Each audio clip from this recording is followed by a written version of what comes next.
감사합니다. 오늘 우리에게 주시는 주님 말씀은 고린도전서 9장입니다.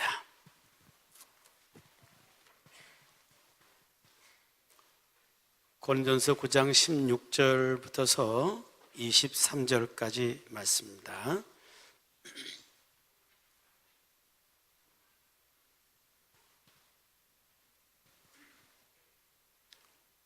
우리 다같이 합독하십시다. 내가 복음을 전할지라도 자랑할 것이 없으면 내가 부득불 할 일임이라. 만일 복음을 전하지 아니하면 내게 화가 있을 것이로다. 내가 내 자유로 이것을 행하면 상을 얻으려니와 내가 자유로 아니한다 할지라도 나는 사명을 받았노라. 그런즉 내 상이 무엇이냐? 내가 복음을 전할 때에 값없이 전하고 복음으로 말미암아 내게 있는 권리를 다 쓰지 아니하는 이것이로다.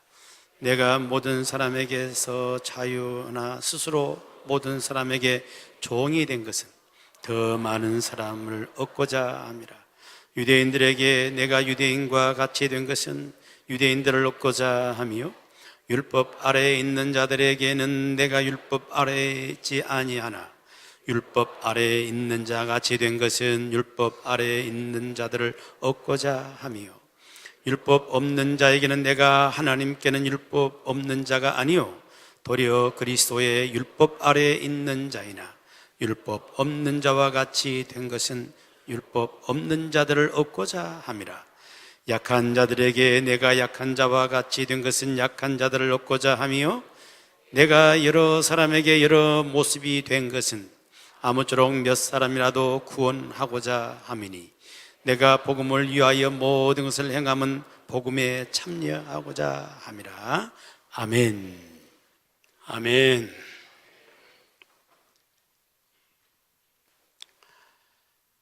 오늘 여러분들에게 소개할 유모는 우리 부목사님이 저한테 보내준 유모입니다. 요즘에 이렇게 행복할 수가 없습니다. 매주 한 분씩, 꼭 많게도 아니에요, 딱 한 분씩 이렇게 유모를 보내주셔서 저의 떨어진 이 유모를 이어갈 수 있도록 해서 너무 감사한데 오늘 여러분께 소개해 올리겠습니다. 동자승들이 많이 있는 절이 있었어요. 동자승이 누군지는 아시죠? 많이 있는 그런 절이 있었는데 바로 그 옆에는 교회가 있을 때입니다. 근데 교회에서 늘 스피커로 찬양을 틀어놓은 거예요. 그러다 보니까 어린 동자승들이 자기도 모르는 순간에 찬양을 따라하는 거예요. 흥얼흥얼 따라하고, 어떤 경우는 그 불교적인 것들을 다 기독교 리듬으로 맞춰가지고 그렇게 한다고 말이에요. 예수님 찬양 막 찬양이 나오니까 말이에요, 관세 음보살 관세 모살 하면서 막 이렇게 막 그러니까 이 주지승이 보니까 큰일 났거든. 안 되겠거든요. 그래가지고 이 교회에 가서 제발 스피커로 찬양 틀지 말아달라고 부탁을 하려고 했대요. 그래서 동자승들을 다 불러놓고 너희 가운데 교회 가서 스피커로 찬양 틀지 말라고 할 사람이 누구냐? 누가 하겠느냐? 그랬더니 한 명도 없는 거예요. 이 주지스님이 굉장히 마음이 낙심이 돼가지고 이제 화를 낸 거예요. 아무도 없느냐? 그랬더니 저기 뒤에 있는 한 녀석이 손을 이렇게 들면서 비장한 각오를 갖고 한마디를 하는 겁니다. 예, 제가 십자가를 지겠습니다.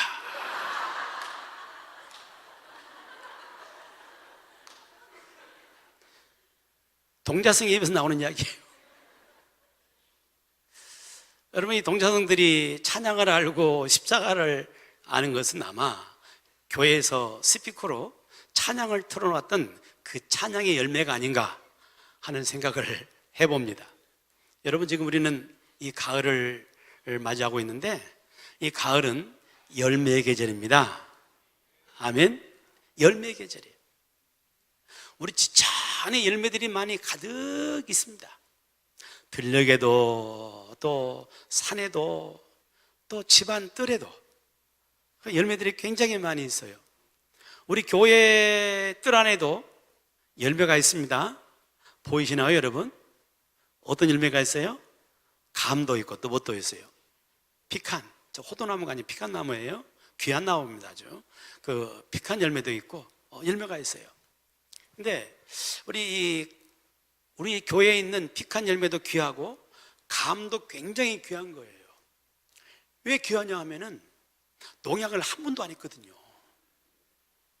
완전 자연산입니다. 그대로 순수한 자연산이에요. 한 나무는 단감나무고 두 나무는 홍시감나무예요. 단감나무도 맛이 들었고 홍시도 좀 막 익어가고 있어요. 여러분 따 드세요. 벌써 보니까 단감나무 사람 손도 안 드는 다 따먹었어요. 보니까 위쪽만 이렇게 남아있는데 여러분 따 드셔도 괜찮아요. 우리 세만교회 울타리안에서 우리가 다 주인이잖아요. 누구는 먹고 누구는 못 먹고 되어 있는 것이 아니고 모두가 따먹을 수 있는 것이니까 여러분 끝나면 바로 갖다 드세요. 이렇게 해서. 그럼 전신 없습니다. 이 나무, 열매, 이 열매라는 것이 우리에게 얼마나 기쁨을 준지 몰라요. 열매 그 자체가 우리의 기쁨이잖아요. 열매를 통해서 봐도 열매가 자기의 어떤 것들을 완성했다는 그런 기쁨이 바로 열매인 것이고, 또한 농부에게서도 그것은 기쁨인 것이고, 그것을 먹는 사람에게도 굉장한 기쁨이라. 제 아내도 저 감나무 직접 따서 하나씩 먹는 것을 무척 기뻐하더라고요. 그러니까 하나씩 열매를 먹는 것 자체가 이게 기쁨이에요. 기쁨. 열매는 그래서 기쁨이다. 뿐만 아니라 열매는 바로 뭐냐? 이 열매는 존재의 목적이기도 해요. 이 감나무가 있는 존재의 목적이 바로 뭐예요? 물론 잎사귀도 있고 나무도 있고 꽃도 있겠지만은 이게 목적이 아니고 감나무의 목적에는 열매가 인 줄로 믿습니다. 이 열매가 목적이거든요. 그래서 열매라는 것은 기쁨이기도 하고 존재의 목적이기도 하는 거예요.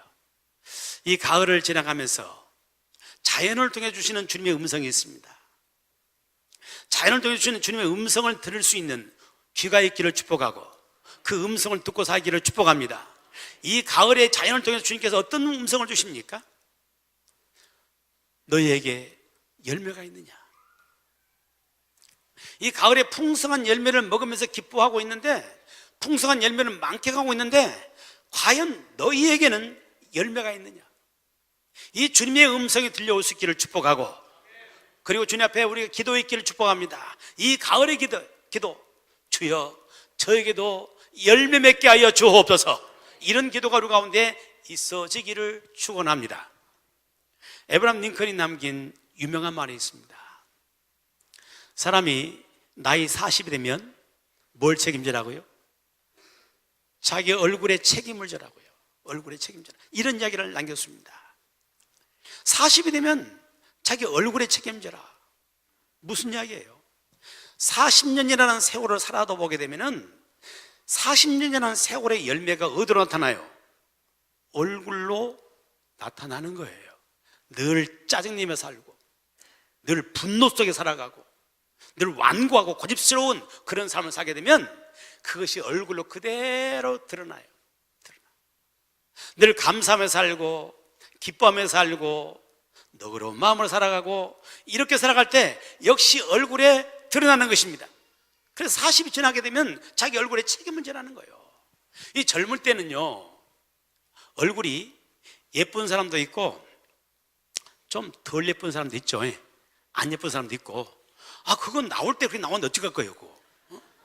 나온 대로 사는 것이죠. 젊을 때는 좀 차이가 있어요. 근데 나이가 40이 돼가면서 40이 넘어가고 그러게 되면은요, 그 얼굴이 그 얼굴이에요. 차이가 없어져 가요. 아주 평균화가 일하는 줄 알아요. 평균화가. 이쁜 것도 없고 뭐 미운 것도 없고 다 없는데 뭐가 남느냐? 얼굴에 나타난 빛이 달라져요. 빛이. 어떤 사람은 인생을 살아왔던 열매로 어떻게 살아왔든지 간에 그 삶의 모습 속에서 얼굴 속에 묻어나게 되는데, 어떤 사람들은 폭삭 사갔어. 그냥 얼굴 보면 폭삭 삭은, 보면 빛도 하나도 없고 칙칙하고 뭐 이런 얼굴이 있는가 하면, 어떤 얼굴은 환해. 안 생겼어도 환해. 막 이런 얼굴 있잖아요. 이런 얼굴들. 여러분, 내가 그동안 40년 이상을 세상 살아오면서 어떻게 살았느냐, 이것이 얼굴 비쳐 드러나는 겁니다. 아멘? 열매예요, 열매. 여러분, 그런가 하면 50이 지나게 되면은 자기 환경에 책임을 질 줄 알아야 한다는 말이 있어요. 환경. 50년의 삶을 살아다 보면은 환경의 열매가 나타나게 되는데, 어떤 사람은 그런 사람 생각을 합니다. 50 지나게 되고 이제 뭐 어디 퇴직도 하고도 그렇게 되면은 내 곁에 사람이 없어요. 다 떠나가 버렸어요. 사람이 없고 쓸쓸하고 고독하고 내 마음을 나눌 수 있는 사람이 아무도 없는, 아무도 나를 좋아하는 것 같지 않는 그런 삶을 살아가는 사람이 있어요. 뭐 때문이에요? 삶을 살아오면서 그렇게 살아왔던 거예요. 그 열매를 자기가 지금 그 삶으로서 따고 있는 것뿐이에요. 그래서 우리 그리스도인들에게 정말 중요한 것은 바로 뭐냐면은, 그리스도인들은 내가 정말 예수님을 믿는다면은 살아가면 살아갈수록 40이 지나고 50이 지나고 60이 지나고 살아가면 살아갈수록 더욱더욱 예수님 닮아가는 겁니다. 아멘. 내 마음이 예수님을 닮아서 온유하고 겸손한 마음으로 살아가요. 그러다 보니까 얼굴빛으로 온유하고 겸손함이 쫙 퍼져나오게 되는 것이죠. 온유하고 겸손한 모습으로 점점 살아가다 보니까 사람들이 좋아해. 따뜻하니까 사람 좋아해서 그 옆에 늘 사람들에게 모여있는 뭐 그런 삶을 살아갈 수 있게 되더라, 그 말이에요, 여러분. 그래서 이 가을에 내 자신을 돌이켜보면서 내 속에 어떤 열매를 맺고 있는 것이냐, 내가 주님을 닮아가고 있는 이 인격의 열매, 내 내면 속으로 맺어가는 주님의 온유함과 겸손함을 닮아가는 이런 열매가 내게 있는지 천국의 복을 축복하고 이 열매들을 맺어가는 귀한 가을 되기를 축복합니다. 또 하나의 중요한 열매가 있는데, 이 열매는 밖을 향한 열매입니다. 밖을 향해서. 밖을 향한 열매에 대해서 오늘 본문은 우리에게 말씀을 주시는데요, 오늘 본문은 사도 바울을 통해 주시는 하나님의 음성이에요. 16절 말씀을 같이 한번 볼까요? 시작. 내가 복음을 전할지라도 자랑할 것이 없으면 내가 부득불할 일입니다. 만일 복음을 전하지 아니하면 내게 화가 있을 것이로다. 아멘. 내가 복음을 전할지라도, 사도 바울은 복음 전하는 것에 대한 굉장한 열정 있는 사람이었습니다. 복음 전하는 삶을 살았던 사람이에요. 내가 복음을 전할지라도. 이 복음이 뭐예요? 뭐가 복음이죠? 복음. 헬라어로 보면 유앙겔리온, 복된 소식, 기쁜 소식이죠. 뭐가 복된 소식이고 뭐가 기쁜 소식이에요? 세상에 가장 복된 소식이 바로 뭐예요? 우리 예수 그리스도, 우리 주님인 줄로 믿습니다. 소망 없는 우리들, 죄 가운데 영원히 멸망받고 영원한 심판 속에 들어갈 수밖에 없는 우리를 위해서 하나님의 아들이신 예수님이 이 세상에 오신 것이에요. 우리를 구원하러 오신 거예요. 그리고 예수님께서는 죄 없는 그분이 우리 죄를 대신 담당하시고 십자가를 지신 겁니다. 우리 죄 모든 죄를 십자가로 도말하셨습니다. 그리고 그 예수 그리스도를 믿는 자들이 구원을 얻습니다. 죄에서 해방되는 것입니다. 영생이 있습니다. 여러분, 이것이 복된 소식이요, 이것이 복음이에요. 복음. 이 복음을 사도 바울은 전하겠다는 그 결단을 갖고 삶을 살고 있는 것입니다. 우리가 맺어져야 할 중요한 열매들, 내 내면 속으로는 예수님의 인품을 닮아가는 것이요, 밖으로는 유일하신 그 구원자이신 예수 그리스도를 전하며 살아가는 것, 이것이 우리가 살아가야 할 중요한 삶의 방향이요 열매인 줄로 믿습니다. 복음을 전하는 것은 심는 거예요. 복음을 전해서 심게 되면은 어느 순간에 그것이 열매를 맺게 되는데, 그것이 바로 영혼을 구원하는 열매를 맺게 될 줄로 믿습니다. 사도 바울은 이 영혼 구원의 열매를 향한 굉장한 열망이 있어요. 오늘 16절 말씀을 다시 한번 보게 되면, 내가 복음을 전할지라도 자랑할 것이 없으면 내가 어떻게 할 것이라고 그랬어요? 부득불 할 일입니다. 부득불. 이 부득불이라는 말이 좀 애매하긴 합니다만은 부득불이라는 말이 어쩔 수 없이 한다는 이야기가 아니에요. 이 본문에 가깝게 해석한 쉬운 성경들, 요즘 현대어로 번역된 성경을 보게 되면 당연히 할 일이라고, 당연히 할 일. 내가 예수 믿어서 내가 구원받았다면 내가 구원받은 나로서 당연히 복음을 전하는 삶을 살아야 되고 영혼을 살리는 삶을 살아야 한다는 것이 사도 바울이 가지고 있는 중요한 마음이었던 것이야. 그리고 계속해서 보게 되면 만일 복음을 전하지 아니하면 내게 뭐가 있다고요? 화가 있을 것이다. 이 너무나 소중한 이 복음을 내가 받았고 내가 구원을 받은 자인데 이 복음을 내가 전하지 아니하면 나에게 화가 있을 것이다. 그런 고백을 하고 있는 겁니다.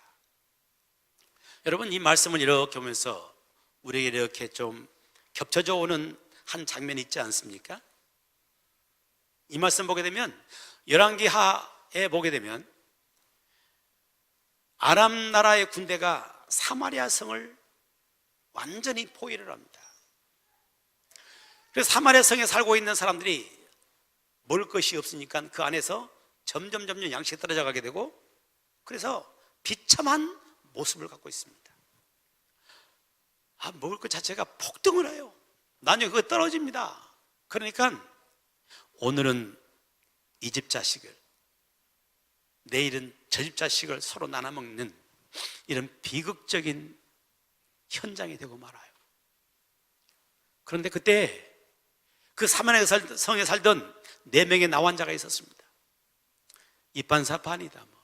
여기서 죽고 아람 군대 가갖고 항복하다고 그 죽으면 죽는 것이고 막 그런 마음을 갖고 항복하고 아람 군대로 갔는데 하나님께서 전날 밤 역사했던 것이에요. 연합군이 몰려오는 그런 소리를 듣게 만들었던 거예요. 그래서 아람 군대가 급히 물러가느라고 다 모든 걸 놓고 간 거예요. 텅 비어있는 진영에 들어갔던 이 4명의 나환자들이 가장 먼저 무엇을 했겠습니까? 배고프니까 먹을 것 찾겠죠. 먹을 것을 찾아가지고 실컷 배부르게 먹었습니다. 배가 빵 찼습니다. 사람 배가 차가 나면 그 다음에 뭐가 보이겠어요? 좋은 것들, 금이나 은이랄지 또 외투 같은 거 좋은 것들, 감당한 것들, 이런 것들을 막 모아들이기 시작합니다. 이건 내 것이라고 모아들이는 그런 과정 가운데 마음속에 양심의 소리가 들려와요. 하나님의 음성이 들려와요. 자기들끼리 그런 이야기를 하는 것입니다. 오늘은 아름다운 소식이 있는 날인데, 오늘은 복음이 있는 날인데 이 복음을 성 안에 전하지 아니한다면 우리에게 화가 맺힐 것이다. 왜요? 그 성 안에는 양식이 없어서 죽어가고 있거든요. 자기네들 배가 불러서 배가 터져 죽을 정경이에요. 그런데 이 소식을 전하지 않는다면 우리에게 화가 있을 것이다. 이 소리가 들려온 겁니다. 사도 바울의 마음이 바로 그 마음이에요. 나는 예수 믿었습니다. 너무 좋은 예수님. 그 예수님 믿고 나는 행복해요. 그 예수님 믿고 나는 구원받았어요. 너무나 좋은 예수님인데 내 주변에 수없이 많은 사람들이 예수님을 알지 못하는 거예요. 내가 그들에게 이 복음을 전하지 않는다면 나에게 화가 맺히겠다 하는 그런 그 마음을 가지고 그는 복음을 전하려고 힘쓰고 노력했던 사람이었던 것을 알 수 있습니다.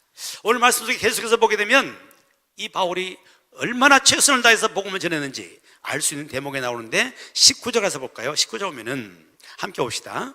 내가 모든 사람에게서 자유로우나 스스로 모든 사람에게 종이 된 것은 더 많은 사람을 얻고자 함이라. 사도 바울은 예수님 안에 자유로운 사람이에요. 자유인이에요. 내 마음대로 살 수 있어요. 그런데 모든 사람들에게 스스로 종이 되었어요. 종이 되어 그를 섬기는 것입니다. 섬기는 이유는 바로 뭐냐? 더 많은 사람을 구원하고 더 많은 영혼을 얻기 위해서 이와 같이 내가 다른 사람의 종이 된다 하는 그런 고백을 하는 겁니다. 여러분, 우리가 다른 사람의 영혼을 건지려면 아쉬운 소리 해야 되는 거예요. 아쉬운 소리 할 일이 없는데 아쉬운 소리 하는 것입니다. 내가 오히려 종로로 하는 거예요. 섬겨줘야 돼요. 그런데 이렇게 하는 것이 나에게 싫지 않은 것은 그렇게 함을 통해서 영혼을 구원할 수 있기 때문에 나는 그것을 당연히 여기면서 한다는 겁니다. 그러면서 20절 이하를 보게 되면 유대인에게는 내가 유대인같이 하고 율법 없는 자에게는 내가 율법 없는 자같이 하고 율법 있는 자에게는 율법 있는 자같이 하고 약한 자에게는 내가 약한 자같이 한 것은 그 이유가 바로 뭐냐? 아무쪼록 몇 사람이라도 구원하고자 함이니. 할렐루야. 내가 이 사람은 이렇게 대하고 저 사람은 저렇게 대하고 사람에 맞춰서 대하는 그 이유가 바로 뭐냐? 어떻게든지 영혼을 살리겠다는 바로 그런 마음 때문에 이렇게 한다는 그런 말씀을 볼 수 있게 되는 겁니다. 여러분, 이 가을을 지나가면서 이 사도 바울의 이 영혼 구원에 대한 열정이 우리 가운데도 함께하기를 축복합니다. 삶을 살아가면서 혹시 우리 영혼 구원에 대한 열정을 내가 잃어버렸다고 한다면 오늘 주님의 은혜 가운데 다시 한번 열정의 불이 붙어지기를 축복하고요. 나는 사람을 살리고 전도하고 이런 일에 나와 상관이 없다는 생각 속에 살아가는 사람들이라면 내가 받은 이 구원의 역사, 내가 받은 이 소중한 생명, 내가 만난 이 예수 그리스도, 이 예수님을 전하지 않으면 나에게 화가 있을 것이라는 이 사도 바울의 고백이 우리 가슴에 깊이 다가오는 그런 시간 되기를 축복합니다. 여러분 아시지만은 오늘 가을에 전하는 행복 전하서 전도 축제 선포식을 갖습니다. 오늘 시작이에요. 오늘 시작해가지고 7주 동안 우리가 함께 같이 마음을 합하고 힘을 합해서 함께 영혼을 살리는 그런 일에 힘쓰기를 축복합니다. 그래서 언제까지냐? 11월 26일 그날이 추수감사절이에요. 추수감사절은 열매를 주님께 드린 날이잖아요. 주님이 가장 기뻐하는 열매, 영혼을 살리는 그 영혼 구원의 이 열매를 주님 앞에 드리는 복된 역사가 우리 가운데 함께하기를 축복합니다. 여러분, 이 일은 우리 힘으로만 할 수 없기 때문에 그 중간에 부흥회도 하고 그 중간에 또한 3주 동안 특별 새벽 기도도 합니다. 이 일에 온 성도들이 함께 동참하기를 축복합니다. 은혜를 받으십시오. 내가 복음을 전하는 그런 일에 내가 약하면 약할수록 더 가까이 와서 은혜를 받으십시오. 그리고 주님의 은혜로 영혼을 살리는 저와 여러분 삶 되기를 축원합니다. 아멘. 영혼 구원에 대한 이야기라면 아멘 들으기 쬐까나거든. 왜? 당연히 오라, 마땅히 해야 할 줄 알아요. 그러나 이건 부담스러운 거예요. 전도에서 그냥 사람들이 내가 말하자마자 그냥 내가 당신 말 듣고 내가 예수 믿으라 이렇게 해서 신앙생활을 시작한다면 얼마나 기쁘겠어요. 막 밥 먹는 것도 잃어버리고 막 그냥 나가 전도할 거예요.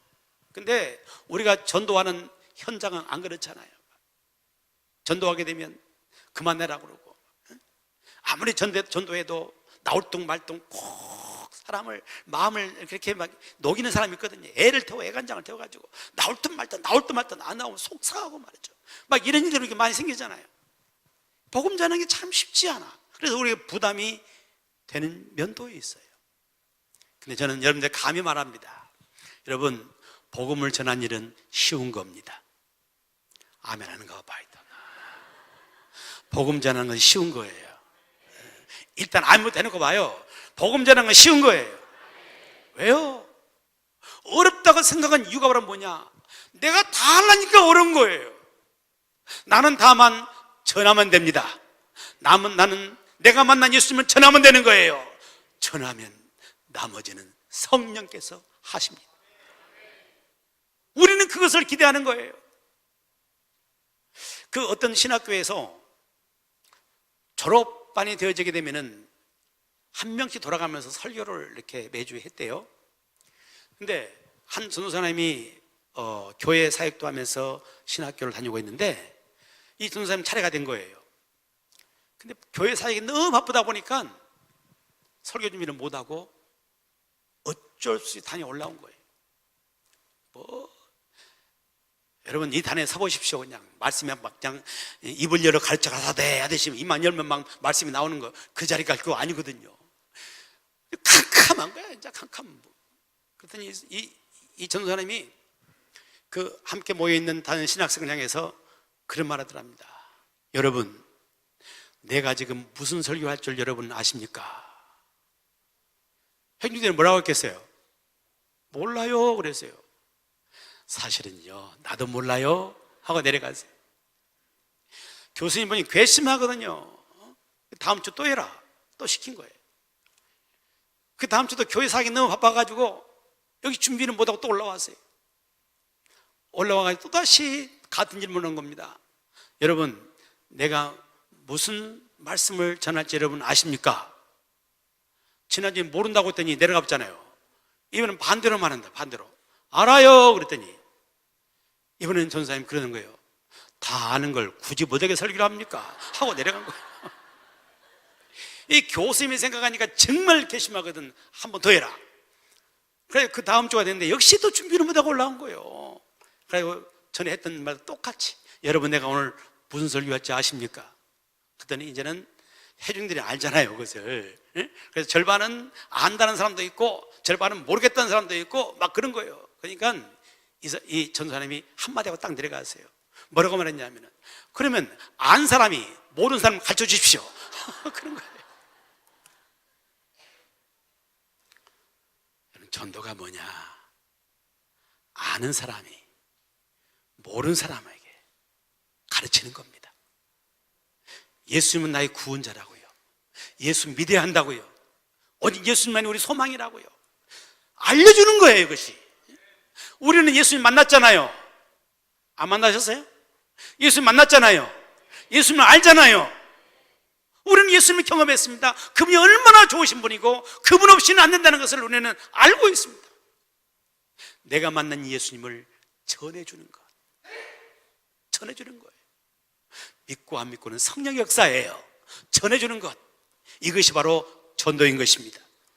여러분 우리가 만난 그 예수 그리스도를 증거하는 그런 삶을 살기를 축복합니다. 그러므로 전도에는 절대로 실패가 없습니다. 전도는 반드시 성공하는 거예요. 아멘. 왜냐하면 내가 복음을 전했을 때에 어떨 때는 하나님의 즉각적인 역사로 내가 전했을 때 저 사람이 주님 앞에 나오기도 하는 거예요. 이건 성공입니다. 대성공이에요. 어떤 경우는 내가 복음을 전해요. 그 사람 마음이 단단해져 가지고 도무지 마음을 열지 않고 주님 앞에 나오질 않습니다. 여러분 그날 실패가 아니라 내 입을 통해 전했던 그 말씀, 내 삶을 통해 전했던 그 말씀, 이게 그 심령에 심어진 겁니다. 씨앗으로 떨어진 거예요. 성령께서 때로는 그 속에서 싹이 나게 하시고 열맺도록 적당한 온도와 습도를 맞춰주는 겁니다. 그러면 거기 싹이 나게 되는 것이고 언젠가 열매를 맺게 하는 거예요. 그러므로 전도란 것은 결코 실패가 없는 겁니다. 나는 전하면 되는 거예요. 할렐루야. 내가 맞는 예수 그리스도 그분을 전하는 저와 여러분 삶 되기를 축복합니다. 대학교 다닐 때 CCC 활동을 했던 분들은 김중건 목사님을 모르는 분이 없을 겁니다. 김중건 목사님은 한국 대학생 선교회 CCC의 대부이시죠. 큰 공을 세우고 세상을 떠나신 분이신데 이분이 남긴 유명한 메시지가 하나 있습니다. 그게 바로 뭐냐 하면은 백문일답이라는 메시지예요. 혹시 아시나요? 백문일답. 시집 활동하신 분들이 이걸 모른다면 간첩했죠. 안 한 거예요. 그것은. 백문일답이 뭐냐? 질문이 100가지야. 답은 몇 가지예요? 하나는 아니에요. 가는 그런 겁니다. 인류의 구원자가 누구냐? 예수 그리스도. 인류의 소망이 누구냐? 예수입니다. 이 민족의 소망이 어딨냐? 예수입니다란 말이에요. 우리 가정의 소망이 어딨냐? 예수님이란 말이에요. 우리는 누굴 알아가야 되느냐? 예수님 알아가야 된단 말이에요. 우리는 누가 변부를 꿇어야 되냐? 예수님이란 말이에요. 100가지 질문에 답은 하나예요. 하나의 길이에요. 우리의 길이요 길 대신 그 예수 그리스도, 그 예수님을 나는 만났습니다. 내가 만난 예수님을 전해줄 수 있는 그런 삶을 살기를 축복하고, 이 가을에 우리 역시도 영혼을 구원하는 그런 열매를 맺어가는 복된 계절 되기를 주의 이름으로 축복합니다.